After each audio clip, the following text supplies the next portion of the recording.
Les ICE sont basés sur le principe de densité-dépendance. Deux situations typiques caractérisent cette relation. Quand les populations d'ongulés augmentent, les ressources disponibles par individu diminuent, ce qui impacte la condition physique des individus et augmente la pression sur la flore. Quand les ressources diminuent, bien que la population d'ongulés soit stable, leur condition physique diminue et la pression sur la flore augmente. Les ICE s'intègrent dans une méthode globale de gestion adaptative et concertée. La méthode réclame au préalable de s'accorder entre les différents acteurs du territoire sur la délimitation du territoire concerné, les objectifs de gestion cynégétique et forestière, la mise en place des suivis ICE, l'analyse de ces ICE.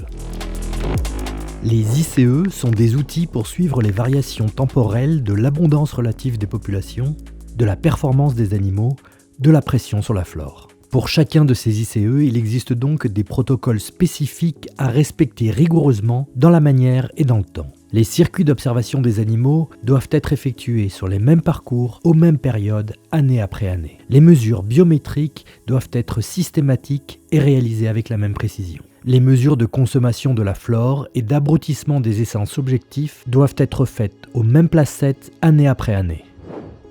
Le concept de gestion adaptative s'appuie sur 3 principes fondamentaux. Premier principe, avoir des données robustes, grâce à l'application de protocoles appropriés pour éviter les biais de comptage. Pour cela, il faut des gens formés, des appareils de mesure identiques, des circuits et des dates pérennes, un plan d'échantillonnage adéquat, en nombre et en positionnement. Deuxième principe, mettre en place un suivi dans le temps. C'est l'évolution des séries qui permet de tirer des conclusions, pas leurs valeurs nominales qui sont très difficiles à interpréter. Et enfin, troisième principe, croiser les données des 3 catégories d'ICE.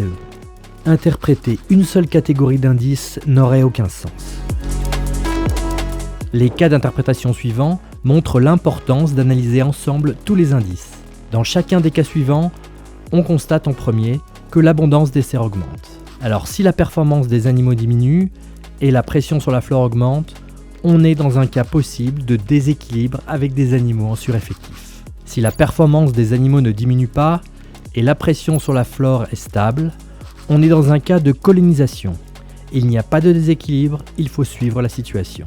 Dernier cas, l'abondance de cerfs augmente, on constate une diminution ou une stabilisation des chevreuils et une performance des chevreuils qui diminue, ainsi qu'une pression sur la flore qui augmente. On est ici dans un contexte multispécifique déséquilibré, comme l'indique la diminution de la performance des chevreuils et l'augmentation de la pression sur la flore. Ce suivi des ICE doivent être rassemblés dans un tableau de bord. C'est cet outil rédigé en commun qui permet de prendre des décisions de gestion communes.